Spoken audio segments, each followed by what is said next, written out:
하나님 말씀 출애굽기 15장 22절에서 27절 말씀입니다.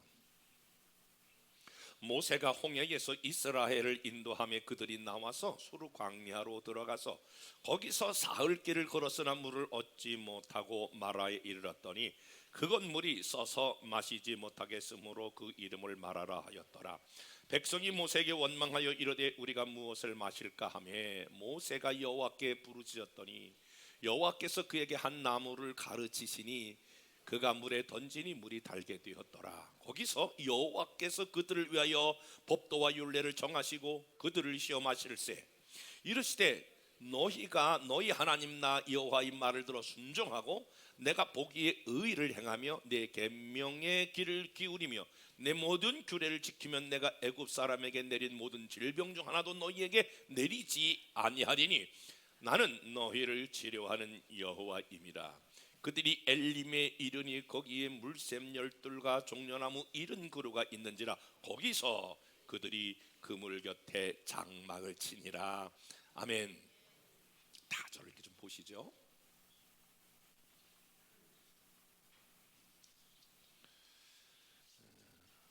우리나라의 계절은 4계절로 되어 있지요. 봄, 여름, 가을, 겨울 이렇게 4계절로 되어 있는데 이스라엘의 역사를 이렇게 4가지의 역사로 구분해 볼 수 있죠. 이스라엘 백성들이 출애굽하기 전에 애굽의 생활이 있었죠. 그리고 애굽에서 출애굽하여 광야의 시간이 있었습니다. 그리고 광야의 시간 그 다음에는 치열하게 가나안에 있는 족속들과 싸움을 싸웠던 가나안 정착의 시기가 있습니다. 그리고 가나안 정착의 시기가 끝나면 이스라엘 백성들에게 전부 땅을 분배하여 가나안 정착에서 삶을 살게 되는 이런 4가지의 시기로 구분해 볼 수 있습니다. 이 4가지의 시기가 우리의 신앙생활과 아주 흡사하는데 좋은 교훈이 있지요. 저와 여러분들이 예수 믿기 전에 그 전에 애굽의 삶처럼 하나님을 알지 못했던 악한 원수마귀의 지배를 받고 세상의 지배를 받았던 저와 여러분들을 우리 하나님이 거기서 구출하여 내사, 아멘. 하나님이 그 애굽의 모든 생활에서 구출해 내사 홍해를 건너서 이스라엘 백성들이 광야길을 걸어가는 것처럼 저와 여러분들이 구원받은 다음에 구속한 다음에 하나님의 자녀가 된 다음에 의인이 된 다음에 그것으로 끝나는 것이 아니라 하나님은 2번째 코스로 저와 여러분들을 인도하시는데 그 인도하는 장소가 어디냐면 따라서 봅시다. 광야. 다시 한번 광야의 시간을 이스라엘 백성들이 경험한 것처럼 저와 여러분들이 반드시 인생 가운데에 신앙생활 한 가운데에 구원받은 하나님의 자녀라면 그것이 하나님의 구속받은 백성이 분명하다면 하나님은 2번째 길 광야의 길을 인도하신다라고 하는 거예요. 광야에서 하나님께서 저와 여러분들이 하는 일이 있는데 광야는 훈련하는 거예요. 어떤 훈련을 하냐면 정말 하나님을 의지하고 있는가? 너가 정말 나를 사모하고 나만을 바라보고 있는가? 너가 말뿐만 아니라 진짜 나를 믿고 있는가라고 하는 하나님에 대한 신뢰에 대한 훈련을 하는 거예요. 하나님을 정말 신뢰하는가? 그 하나님에 대한 믿음이 있는가를 하나님은 뭐해요? 시험하시고 훈련하는 기간이 바로 그 기간입니다. 여러분 만약에 그 기간을 넘기면 그 다음에 치열한 영적 전투를 벌이게 됩니다. 영적 전투를 잘 여러분들이 싸워 넘기게 되면 마지막 이스라엘 백성들에게 그 가나안 땅에 입성하여 큰 땅을 분배받은 것처럼 하나님으로부터 오는 승리의 놀라운 기업을 받아 누리게 될 줄로 믿습니다. 이렇게 우리의 신앙생활도 4가지로 구분해 볼 수 있는데 이스라엘 백성들은 지금 홍해를 건넜어요. 그리고 지금 광야를 가게 되거든요. 한번 여러분들이 생각을 조금 이렇게 바꾸셔서 연상해 보실 수 있을까요? 이스라엘 백성들이 지금 홍해를 건널 때에 어머, 이런 일이 어떻게 있어요? 막 물이 흐르다가 그만 물이 어느 한순간에 그 자리에서 딱 멈춰서 다시 물이 돌아가는 거예요. 고기 때도 막 왔다가 다시 돌아가는 거예요. 그 양쪽의 물이 갈라지면서 육지같이 되면서 이스라엘 백성들이 막 건너가는 거예요. 아마 춤을 덩실덩실 추면서 어머, 어떻게 이런 일이, 어머, 어떻게 이런 일이 있을까? 아니, 바닷물이 갈라지다니. 아니, 우리가 지금 바닷물 한가운데를 걸어가고 있잖아. 영철아, 영수가 보아라, 이거 보아라, 이거 보통 일이 아니다. 저 물고기도 왔다가 더 이상 오지 않네. 그들이 신나며 기뻐하며 홍해를 건넜잖아요. 그리고 오늘 출애굽기 15장 앞부분에 보니까 모세의 누나 미리암을 비롯해서 모든 사람들이 춤을 추며 노래를 부르며 모든 악기들을 다 동원하여 하나님은 살아계시다, 하나님은 위대하시다, 하나님은 역사하신다, 하나님은 우리 편이시다 노래를 불렀던 그런 시간들을 지금 출애굽기 15장 앞부분은 그리고 있습니다. 그리고 이제 그들이 가나안을 향하여 행진하잖아요. 사흘이 지났어요. 여러분, 광야에서 가장 필요한 게 뭘까요? 물이지 않습니까? 물을 마시게 됐는데 이게 웬일이에요? 한 번도 마셔보지 못한 아주 쓴 물, 도저히 삼킬 수 없는 그 쓴 물을 이스라엘 백성들이 만을 획획 하면서 다 토해 놓는 거예요. 오늘 쓴 물, 그것을 오늘 성경은 마라라고 하는 장소에서 경험하게 되어요. 23절, 마라에 이르렀더니 그건 물이 있어서 마시지 못하겠으므로 그 이름을 마라라 하였더라. 사랑하는 여러분, 이스라엘 백성들이 홍해를 건너 마라를 만난 것처럼 저와 여러분의 신앙생활이나 삶의 여정에서도 늘 홍해와 같은 삶만 있었으면 얼마나 좋겠어요. 그런데 하나님은 저와 여러분의 삶에 홍해와 같은 삶만 주시는 것이 아니라 마라도 만나게 하신다 라고 하는 거예요. 아마 여러분들이 지금까지 살아오면서 뒤안길을, 여러분의 삶을 좀 회고해 보면서, 맞아, 그때 그 일만 생각하면 하나님이 나와 함께 계신 게 분명해. 하나님이 우리 가정의 기적을 보이신 게 확실해. 막 하나님을 노래하고 싶어. 막 만나는 사람들마다 하나님을 막 간증하고 싶어. 만나는 사람들마다 하나님이 이 일을 하셨어, 하나님이 위대하셔 라고 이야기하고 싶은 그런 때는 여러분의 생애 가운데 없으셨나요? 그런데 인생은 그런 홍해가 갈라지는 그런 시간들만 있는 것이 아니라 마라, 쓰다, 고통스럽다, 슬프다, 괴롭다, 살맛이 나지 않는다, 이런 때는 여러분의 생애에 없으셨나요? 아니, 혹시 오늘 이 자리에 저와 여러분의 삶에 내가 아무에게도 말하지 못하지만 난 정말 슬퍼요, 난 정말 괴로워요, 난 더 이상 내 삶을 이겨나갈 수 없도록 나는 아파요, 몸도 아프고 마음도 아파요, 나는 괴로워요. 오늘 사랑하는 여러분 중에 혹이라도 그런 분들이 있다면 하나님께서 이 쓴 마라와 같은 삶을 어떻게 치유하시는지, 오늘 저와 여러분들이 그런 분이 한 분에도 오셨다면 오늘 치유하시는 하나님께서 저와 여러분들을 치유하고 회복의 길로 인도하기를 주님의 이름으로 축원합니다.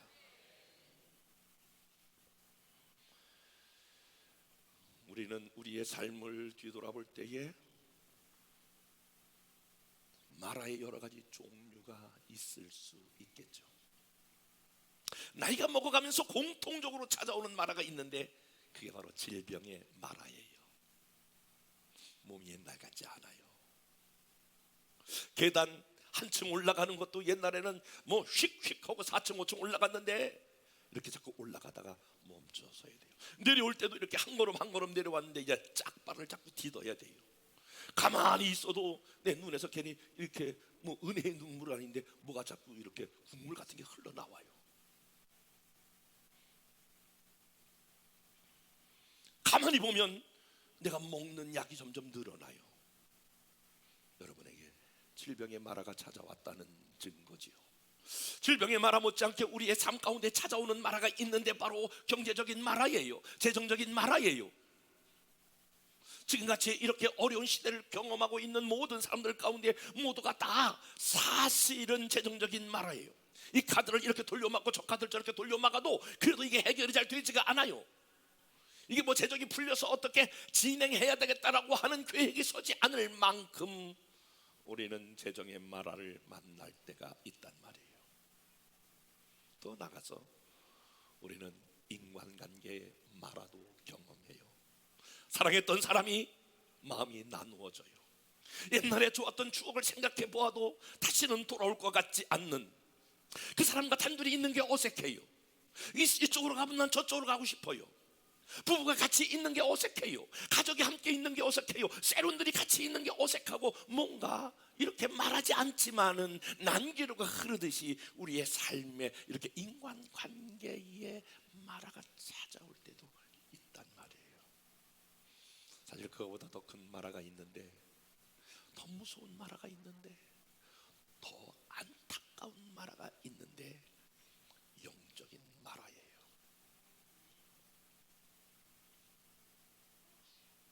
영적인 마라는 옛날엔 그렇지 않았어요.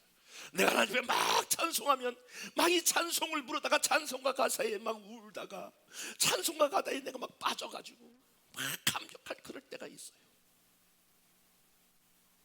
이렇게 말씀을 들으면 이 말씀이 나를 향한 말씀이라 아멘 아멘 아멘 하면서 이 말씀대로 살아보려고 몸부림쳤던 그런 시간들이 있었단 말이에요. 누가 무슨 말을 해도, 성경을 읽어도, 성경을 공부해도 성경 가운데 나가게 되면 내 모습이 져서 하나님 은혜가 충만할 때가 있단 말이에요. 딱 앉아서 기도하면 정말 맞아요. 이 전문 용어로 말하면 영빨이 잡힌다 그런 것처럼 딱 하나님과 뭐가 교제가 시작돼요. 근데 이게 웬일이에요? 더 이상 찬양도 내게 아무런 감흥을 주지 못해요. 목사님 말씀을 드리면 그때뿐이고 나머지는 전혀 기억이 되지 않아요. 내가 기도해도 기도의 줄기가 잡히질 않아요. 옛날 어른들이 맷돌을 돌리면 이렇게 돌아가는 것처럼 그냥 형식적인 신앙생활로 해요. 마지못해 내가 직분이 있으니까 어쩔 수 없이 내가 교회에 나오는 것이고, 어쩔 수 없으니까 사역하게 된다면 당신은 무서운 영적인 마라를 경험하고 있다라고 하는 사실을 아셔야 됩니다. 그러면 오늘 저는 이렇게 질문 드리고 싶어요. 왜 하나님은 우리에게 마라를 허용하시는가? 아이 뭐 하나님이 마라를 무슨 해요? 내가 마라를 만났지라고 말할 수 있겠지만 마태복음 10장 29절에 보니까 참새 한 마리도 하늘에 계신 아버지의 허락하지 아니하면 그 하나도 땅에 떨어지지 않는다. 이 말씀으로 비추어 봤을 때에 오늘 당신이 만난 마라는, 여러분이 만난 마라는 우연이 아니라 거기에도 하나님의 뜻이 있다라고 하는 것을 여러분이 기억하셔야 합니다. 다시 말하면 성경적 관점에서 보는 이 마라는 결코 우연이 아니다. 이것을 수용하는 것부터 시작해서 여러분은 마라를 해결할 능력을 갖게 되는 줄로 믿습니다. 한번 따라서 봅시다. 마라는 결코 우연이 아니다. 그렇게 믿으시면 아멘. 하나님께서 마라를 허용하셨을 때, 이스라엘 백성들에게 마라를 허용하셨을 때에 분명한 이유가 있었거든요. 여러분에게 마라를 허약할 때에, 저에게 하나님의 마라를 허용하셨을 때는 분명한 그 이유가 있거든요. 첫 번째 그 이유가 뭘까요? 이스라엘 백성들에게 교만을 경계하기 위해서예요. 제가 국어사전에서 이렇게 교만이라고 하는 단어를 찾아보니까 겸손함이 없이 잘난 체하여 방자하고 버릇이 없음을 일컫는 말, 이렇게 교만을 말하고 있거든요. 근데 성경에서의 교만은 좀 달라요. 성경에서 교만을 말할 때는 그 의미가 달라진다라고 하는 거예요. 성경에서의 교만은 하나님의 은혜와 도움을 부인하는 것으로서 최고의 범죄 행위를 뜻한다라고 하는 거예요. 그러니까 하나님의 은혜, 하나님의 도움 없이 나 혼자 살아가려고 하는 거, 내 혼자 무슨 힘으로, 내 힘으로 해보려고 하는 거, 그것이 바로 교만이다라고 하는 거예요. 성경은 고린도전서 10장 12절에 누구든지 선줄로 생각하는 자는 넘어질까 조심하라. 잠언 16장 18절에 교만은 패망의 선봉이요 거만한 마음은 넘어짐의 앞잠이니라. 그러니까 사단이 가장 무섭게 우리를 도전하고 있는 것 중에 하나가, 저와 여러분들을 넘어뜨리려고 가장 모든 에너지를 쏟는 것 중에 하나가, 그게 바로 뭐냐면 교만이에요. 우리는 그렇게 생각해요. 나는 교만하고 거리가 멀어. 그거 자체가 교만인 거 아세요? 저나 여러분이나 모두가 다 100% 교만에 노출되어 있는 사람이라고 하는 것을 먼저 여러분들이 받아들이셔야 돼요. 나는 겸손한 사람의 그 자체가 벌써 교만이라니까. 그러니까 이 말은 우리의 처음 시조, 바로 창세기 3장 5절에 아담과 하와를 무너뜨릴 때에 사단이 그로 하여금 교만하게 하여 타락하게 만드는 거거든요. 너희가 그것을 먹는 날에는 너희 눈이 밝아져 하나님같이 되어 선악을 알 줄을 하나님이 아심이라. 자꾸 이렇게 높아지게 만드는 거예요.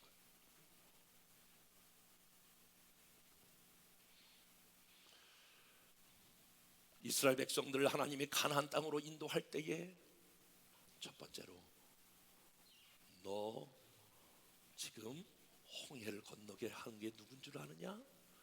그리고 너 끝까지 나를 의지하여야만 넌 가나안에 갈 수 있어. 근데 자꾸 너가 이렇게 이스라엘 백성들이 너희가 대단한 것처럼 생각할까 봐 하나님은 말을 주셨다라고 하는 거예요. 여러분 이런 단어 아시나요? 호사다마라. 많이 들어본 단어죠. 좋은 일 뒤에 나쁜 일이 올 수 있다라고 하는 거예요. 흔히 우리가 우리 복 받았어 라고 말할 때에 이 복에는 대단한 유혹이 있다는 거예요. 우리가 복 받은 그때에 우리에게 가져다 주는 손실 하나가 있는데, 우리가 복 받았다고 말할 때에, 모든 일이 잘 진행된다고 말할 때, 우리가 번영할 때, 우리가 박수 칠 때, 우리가 칭찬받을 때, 우리가 노래하고 싶을 때, 우리가 많은 것들을 간증하고 싶을 그때가 가장 위험한 때인데, 왜 그렇습니까? 우리는 복을 받은 것에만 취해 있을 때 바로 복의 근원자를 망각하기 쉽습니다. 질문 드려볼까요? 누가 당신에게 건강을 주셨습니까?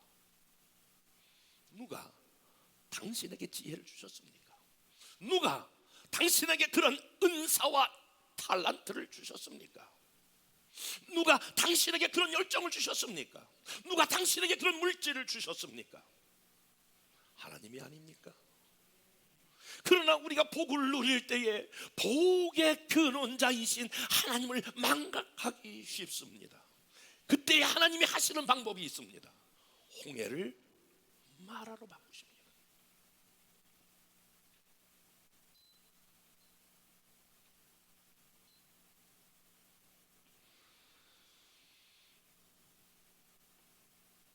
우리가 지금 전 세계적으로 코로나19를 만나서야 우리의 일상의 삶이 얼마나 감사한지를 알았습니다.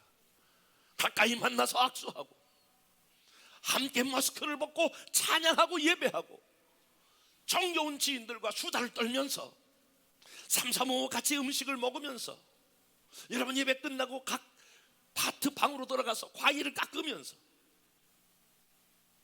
서로 가지고 온 것들을 나눠 먹는 그 시절이 얼마나 귀한 시간이었는가를 우리는 코로나19를 통해서 경험하게 됩니다.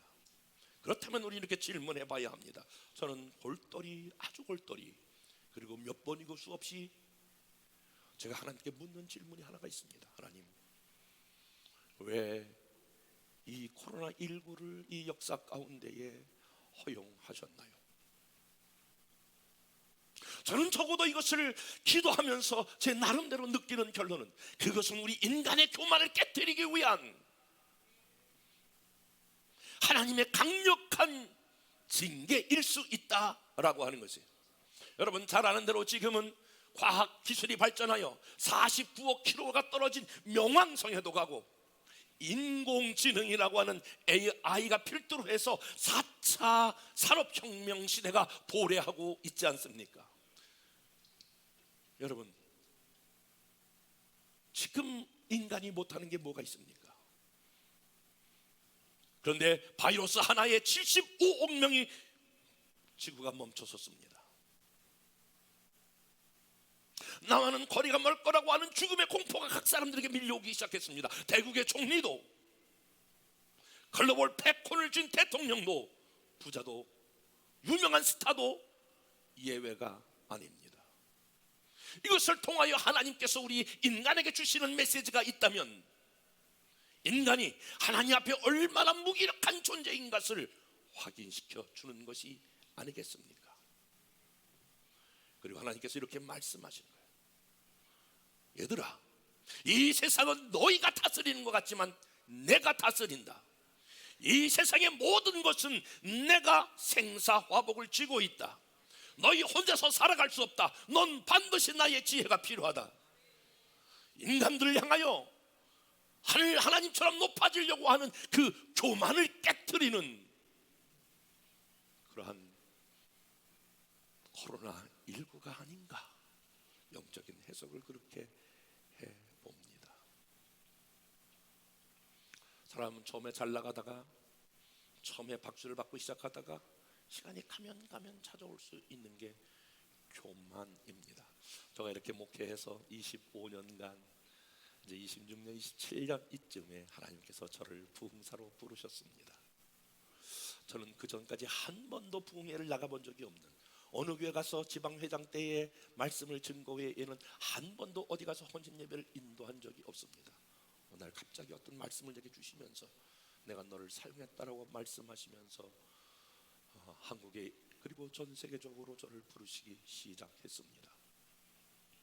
그런데 이렇게 다녀온 것을 쭉 뒤돌아보니까 하나님께서 이상하시더라고요. 저를 보내는데 매번 개척교회로만 보내세요. 한 3년 동안 그랬어요. 매번 시골교회만 보내셔. 보내면 아주 다른 사람들이 가기 싫은 그런 선교지 어느 한 교회로 보내요. 애들이 막 그냥 파글파글대면서 선교사의 설교하는 자의 입을 보는 게 아니라 주머니만 보는 거죠. 거기서 무슨 사탕이 나오나, 왜 사탕 안 가져왔나, 이런 것들 버글버글거리는 그런 데로만 보내셨어요. 어느 날 개척교회에서 집회를 마치고 차를 가지고 오는 길에 하소연을 하기 시작해서, 하나님, 왜 하나님이 쓰시려면 전 큰 교회 몇백 명 모이고 몇천 명 모이는 그런 데 가서 한번 설교도 하게 되고 또 부흥회도 인도하고, 그런 데 가면 사람이 주는데 사람이 더 많이 좀 받고, 좀 그런 데 보내시면 안 돼요? 왜 부르시려면 조금 다양하게 쓰시지. 지금 보세요, 제가 지금 매번 개척교회, 문제 있는 교회, 쌈박질 이런 교회만 왜 그러세요? 하나님, 왜 문제 제기를 하고 따졌던 적이 있어요. 그때 성령께서 저에게 깨달은 말씀 두 마디를 주셨어요. 아들아, 너는 지금 중요한 것이 있는데 그 중요한 것은 옛날을 잊어버리지 않는 것이다. 너도 저들과 같이 똑같은 어렵고 힘든 아주 치열하게 삶을 살아야 했던 개척교회 시절이 있었음을 너는 잊지 말아야 한다. 그리고 지금 너희 교회가 어느 정도 이렇게 성장하고 중형교회로 가게 된 거, 이 모든 것들이 하나님의 나의 도움이었다고 하는 것을 너는 잊지 말아야 한다. 저는 그 두 가지 말씀을 제 마음에 새겼어요. 제가 가장 몸부림치고 있는 것 중에 하나가 하나님 앞에서 교만해지지 않도록. 마저 나도 저렇게 어려운 시절이 있었지. 나도 피눈물 흘리는 것 같은 그런 마라의 시간을 보낸 적이 있지. 내가 나된 것은 온전히 하나님의 은혜야. 저는 지금 어느 곳에 한 명이든 두 명이든 시골교회 가면 참 재밌어요. 성경 하나, 여러분 오늘 본문 읽습니다. 담임 목사님이 내려가서 거기서 서너 명 찾아주고, 내가 가서 서너 명 찾아주고, 다시 부흥회를 이렇게 시작하는 이런 것도 없지 않아 있어요. 그렇게 감사해요. 맞아, 이렇게 어려운 시절이 있었지. 교만을 경계하라 하라고 하는 말씀. 저는 교만해질 수 있는 요소가 있더라고요. 내가 한 교회에서 35년을 개척해서 6번 이사하고 3번 교회를 건축하는 그런 일들을 수행하고 왔지.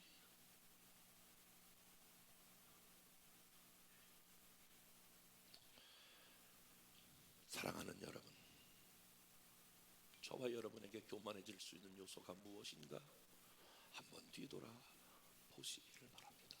사람은 전도를 많이 하면, 세종으로 많이 섬기면, 기도를 많이 하면, 어떤 직분을 맡았으면 그것들이 자랑이 되기도 하지만 그것이 교만이 되기도 한다고 하는 사실을 우리는 놓지 말아야 합니다. 왜 말을 허용하셨냐고요? 교만하면 안 돼. 교만하면 넘어지는 거야.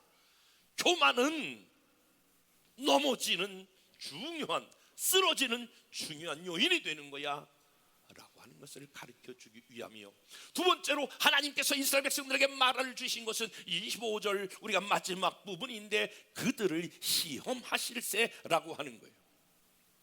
여러분, 여기서 시험은 테스트, 그리고 시험은 훈련입니다. 여러분, 광야의 여정은 훈련입니다. 여러분, 혹시 여러분이 지나간 날들 학교에서 공부하게 될 때에 선생님으로부터 시험을 보게 되죠. 여러 가지 시험을 보게 되죠.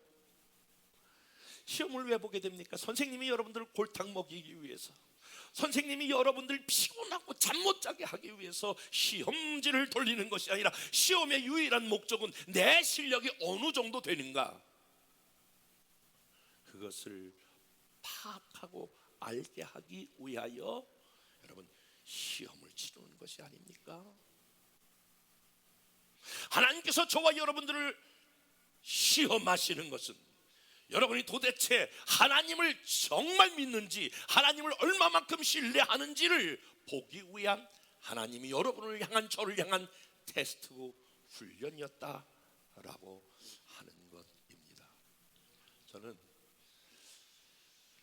10번 정도 한 시험에 낙제를 받아본 적이 있습니다. 그건 수학인데 원래 수학을 못했어요. 저는 지금도 계속 헷갈리는 게, 우리 아버지 형제가 몇 형제입니다라고 말할 때 꼭 끝나고 나면 사모님이 아니에요, 목사님 틀렸어요. 지금도 제가 여기 와서 앉았는데 일부 설교 때 숫자 틀린 걸 와서 가르쳐 주더라고요. 목사님 그거 아니에요. 하여간 숫자는 굉장히 약해. 이게 시험만 치면 계속해서 60점 밑에를 맞는 거예요. 그 시험을 계속 치르는 거예요. 한번 그것 때문에 진급도 못할 만한 했어요. 큰일 날 뻔했어요. 그런 때가 있었어요. 하나님이 여러 가지 영역 중에서 여러분들 시험, 어떤 분은 재정적인, 어떤 사람은 인간관계, 어떤 사람은 질병, 어떤 사람은 하나님을 신뢰하는 것에 대한 끊임없는 여러분 테스트를 하는 거예요. 바라기는 여러분 테스트에서 통과해야 그 다음 단계로 넘어가게 되는 줄로 믿습니다. 여러분들은 다 학교를 졸업한 지 오래됐지만 여러분들은 모두가 다, 저와 여러분들은 한 학교에 입학되어 있는데 그게 바로 신학교죠. 무슨 신학교? 광야 신학교에 여러분은 입학하여 계시다고 보시면 됩니다. 광야 신학교의 과목은 뭐냐면 하나님을 얼마나 신뢰하는가, 그것들이 저와 여러분의 삶에서 계속해서 시험을 치르고 있어요. 바라기는 하나님을 정말 신뢰하는 저와 여러분 되시기를 주님의 이름으로 축복합니다. 왜 이렇게 시험을 치르게 하실까? 여러분, 그 시험을 치르는 중요한 이유는 욥기 23장 10절이에요. 나의 가는 길을 오직 그가 아시나니 그가 나를 단련한 후에는 내가 정금같이 나오리라. 시험을 주어서 여러분들을 낙심하고 실망하고 엎드러지게 할 것이 아니라 여러분들을 정금같이 나오기 위한, 하나님이 쓰시고자 하는, 하나님이 저와 여러분들을 사용하시고자 하는 위대한 목적을 가지고 훈련하고 계심을 아셔야 합니다. 제가 오늘 이 자리까지, 이 자리에 서기까지 수백 가지, 수만 가지의 여러분 훈련을 경험하지 않았겠습니까? 수없이 맞아야 할 말의 불화살을 맞아가면서 교회가 깨어지는 아픔을 경험하면서 인간의 다 말로 표현할 수 없는 숱한 날을 고민의 눈물로 흘리면서 그것은 나중에 알고 보니 하나님이 저를 사용하시기 위한 훈련의 기간이었다라고 하는 것을 뼈저리게 느끼게 되었습니다. 사랑하는 여러분, 말을 만나는 이유, 교만을 위해서, 교만을 깨뜨리기 위해서 뿐만이 아니라 저와 여러분들 더 놀랍게 사용하시기 위한 하나님의 방법이 있음을 믿으시면 아멘. 우리 교회는 평신도를 벌써 이미 사역하여 사역자로 세운다. 벌써 이 단어 자체가 저와 여러분들이 훈련을 빡세게 받게 돼 있어요. 딱 들어오면 이건 뭐 벌써 이미 우리 교회 표가 그렇고 그 가치가 그러니까 딱 보면 저분 지금 훈련 받고 있구나. 저는 크게 동요 안 해요. 저 사람 하나님 훈련 받고 잘 견뎠으면 좋겠는데 그럼 하나님께서 크게 사용하실 텐데 모든 관점은 미안해요. 여러분들이 말하는 대로 내가 해석하는 게 아니고 제가 하나님께 듣는 대로 저분이 하나님 훈련시키는구나. 잘 이겨냈으면 좋겠다. 아멘. 그런데 이 말을 만났을 때 어떻게 태도를 취하느냐가 진급할 수 있냐, 낙제가 되느냐, 놀라운 일을 더 하나님의 놀라운 그 승리를 경험할 수 있느냐, 광야에 엎드러지느냐가 결정된다는 거예요. 미국의 그 전 세계적으로 그 경제 잡지가 있는데 포춘지예요. 포춘지에서 전 세계의 가장 1위에서 100위 되는 CEO들을 연구한 적이 있어요. 왜 이 사람은 세계적인 CEO가 됐을까? 그것을 연구할 때에 여러 가지 연구한 그러한 결과가 나타나게 되는데, 어떤 사람은 그 사람이 가지고 있는 실력, 어떤 사람은 그 사람이 가지고 있는 인간관계, 어떤 사람은 그 사람이 가지고 있는 가능성, 이런 것들이 성공시킨 게 아니고 75%가 그 사람이 가지고 있는 태도, 애티튜드가 그 사람을 성공하게 했다는 거예요. 여러분, 이 태도가 얼마나 중요한지 몰라요. 만화를 어떤 자세로 내가 극복하고 어떤 자세로 그것을 해석하느냐라고 하는 그 사람이 가지고 있는 마인드가 중요하단 말이에요. 첫 번째, 우리가 말을 만났을 때에 이렇게 반응할 수 있죠. 부정적인 반응에 24절 다 같이 한번 읽어보겠습니다. 24절 시작.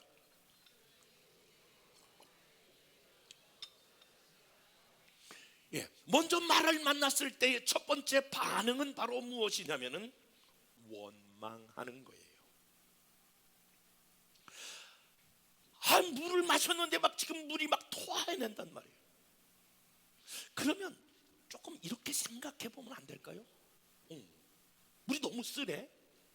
야, 이 물 못 먹겠다. 야, 이거 어떻게 우리를 이렇게 인도하지? 라고 하기 전에, 맞아, 사흘 전이니까 생생하잖아요. 석 달도 아니고 3년도 아니고 사흘 전에 우리가 어떻게 그 홍해를 건넜는데 막 춤추며 그 물이 이렇게 양쪽으로 갈라지는 엄청난 기적을 경험했는데, 이거 뭐 하나님이 또 뭔 일 하시려고 그러나?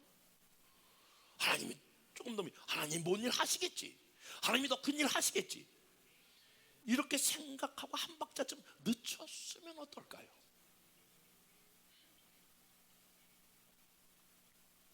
저와 여러분들이 말을 만났을 때에 과거에 하나님이 저와 여러분의 삶을 어떻게 인도했는가 좀 기억해 보셨으면 어떻을까요? 그런데 이스라엘 백성들은 모두가 다 지금 부딪힌 그 상황만 보고 백성이 모세에게 원망했다라고 하는 거예요. 여러분, 제가 누차 말씀을 드리지만 성경에서 원망은 책임이 나한테 있지 않냐고 다른 사람에게 있다, 이런 태도거든요. 지금 모세 때문에 우리가 이 고생을 한다. 그래서 뭐라고 돼 있어요? 백성이 모세를 원망했다라고 하는 거예요. 말을 만나면 많은 사람들의 반응이 원망하는 거예요. 내가 남편들하고 만났을 때 그때 그 첫 번째 그놈하고 해야 될 건데, 이거 두 번째 이거 잘 만났어요. 그때 그 남자가 훨씬 낫는데, 내가 결정적인 게 있는데 그때 그놈을 만났어야 되는데 이놈 만나가지고 이렇게 한다. 이게 자꾸 남편에게 원망하는 거야. 그때 그 여자 괜찮은 여자였는데 이거 만나가지고 내가 평생 말도 못하고 입 다물고 살려니까 이게 좀 보통이 아니다.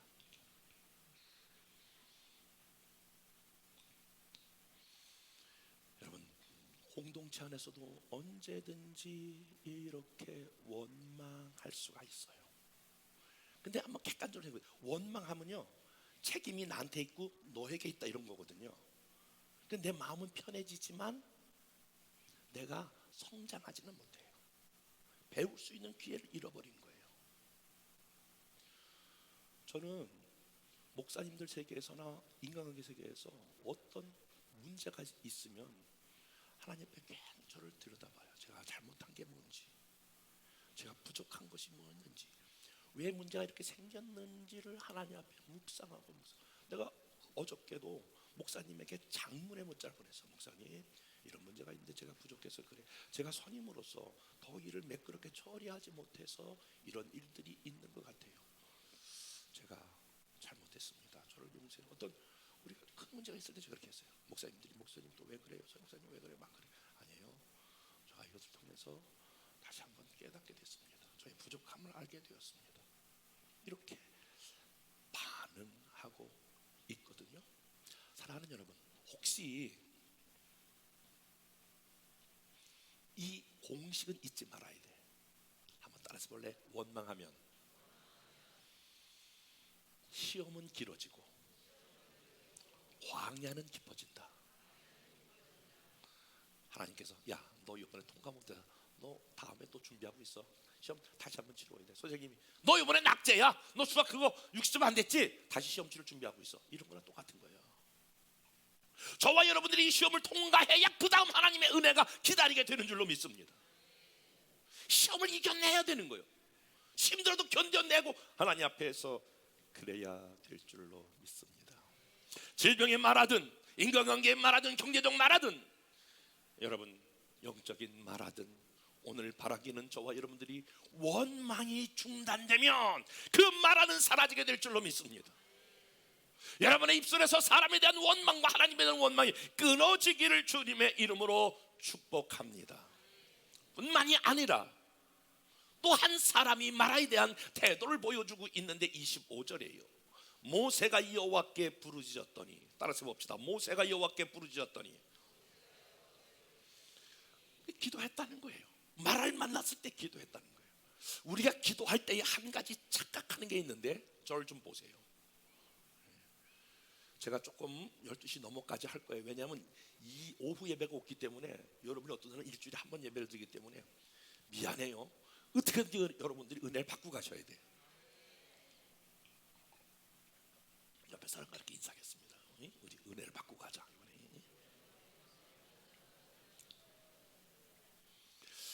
기도라고 말할 때 많은 사람들이 이렇게 얘기해요. 하나님, 나 이런 문제 있어. 이거 해주세요. 저거 해주세요.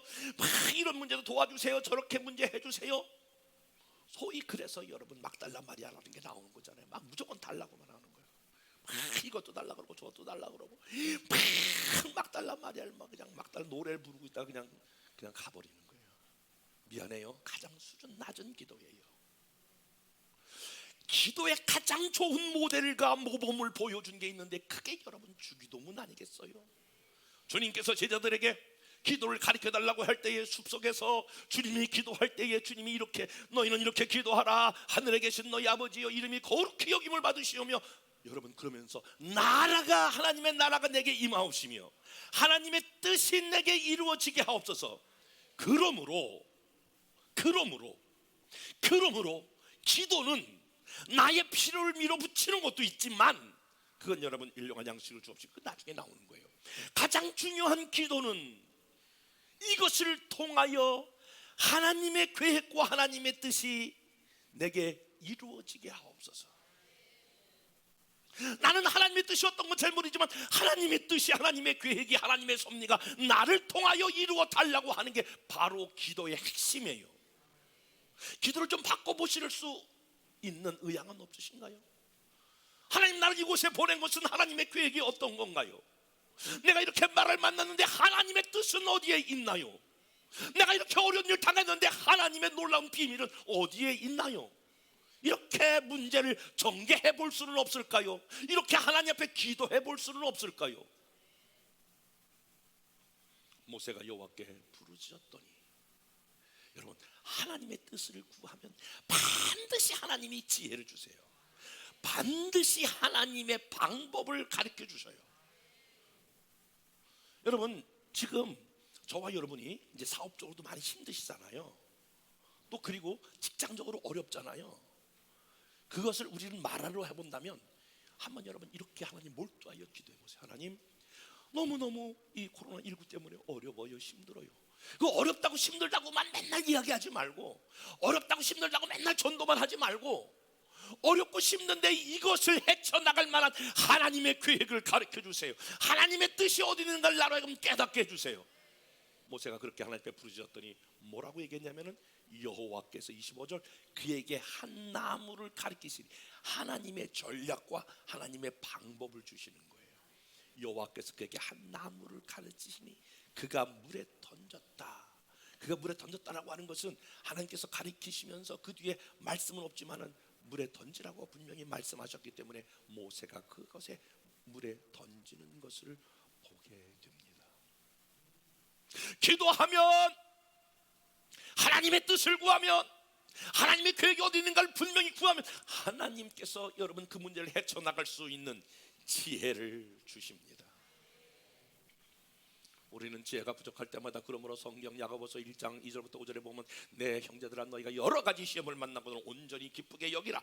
이는 너희의 믿음의 시련이 인내를 만들어내는 줄 너희가 알미라. 인내를 온전히 이루라. 이는 너희로 온전하고 구별에 조금 더 부족함이 없게 하려 함이라. 너희 중에 누구든지 지혜가 부족하거든 모든 사람에게 후히 주시고 꾸짖지 않은 하나님께 구하라. 그리하면 주시리라.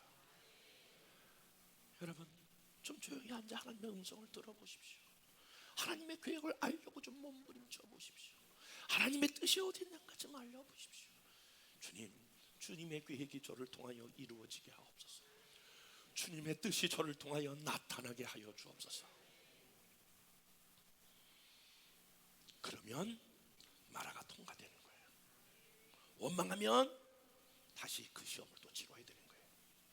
뿐만이 아니라 하나님께서 오늘 이스라엘 백성들에게 마라를 허용하셨을 때에 부르짖어 기도했을 뿐만이 아니라 하나님이 지시한 말씀을 순종하게 되는 것을 보게 됩니다.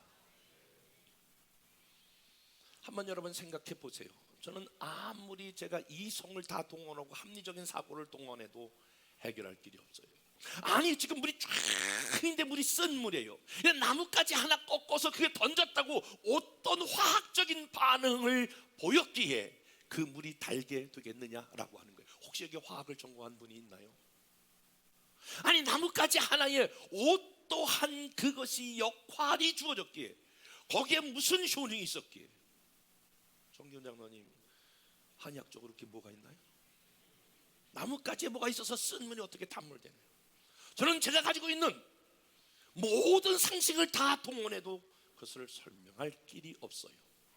그런데 분명한 것은 모세가 이해하기 어려워도, 이성적으로 합리적으로 논리적으로 이해가 되지 않아도 하나님 말씀에 그 작은 거 나뭇가지 하나 그 물에 던졌던 그 순종이 엄청난 기적을 가져오는 것입니다. 한번 따라서 볼까요? 작은 순종이 엄청난 기적을 가져온다. 옆에 사람과 악수 안에도 보면서 작은 순종이 기적을 불러옵니다.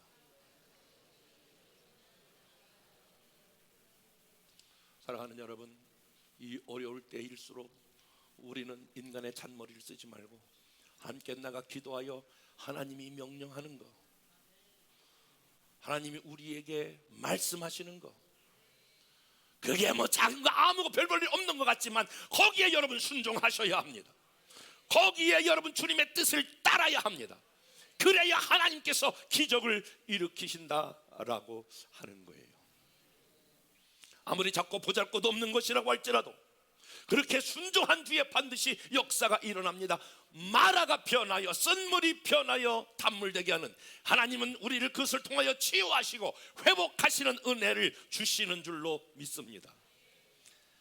이렇게 작은 일에 순종하니까 마라가 쓴물이 변하여 단물되게 하는 치유하실 뿐만 아니라 하나님은 그 다음 장소 엘림으로 인도하시지 않습니까?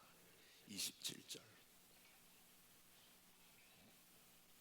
다 같이 읽겠습니다. 시작. 다 같이 다 같이 읽으세요. 시작. 그들이 엘림에 이르니 거기에 물샘 12과 종려나무 70그루가 있는지라 거기서 그들이 그물 곁에 장막을 치니라. 아멘. 와우. 마라를 이제 물을 죽이고 목을 죽이고 이제 마라를 지나갔어요. 마라를 지나가니까 이게 웬일이에요? 어머나, 이런 일이 다 있네. 아니, 그 광야에 그런 오아시스가 어떻게 나타나냔 말이에요. 물샘, 커다란 샘이 12개가 있는 거예요. 그리고 종려나무가 우거지게 있는 거예요. 이스라엘 백성들이 이 뙤약 끝에 이 목마른 갈증을 한 방에 해결해 줄 수 있는 그 엘림.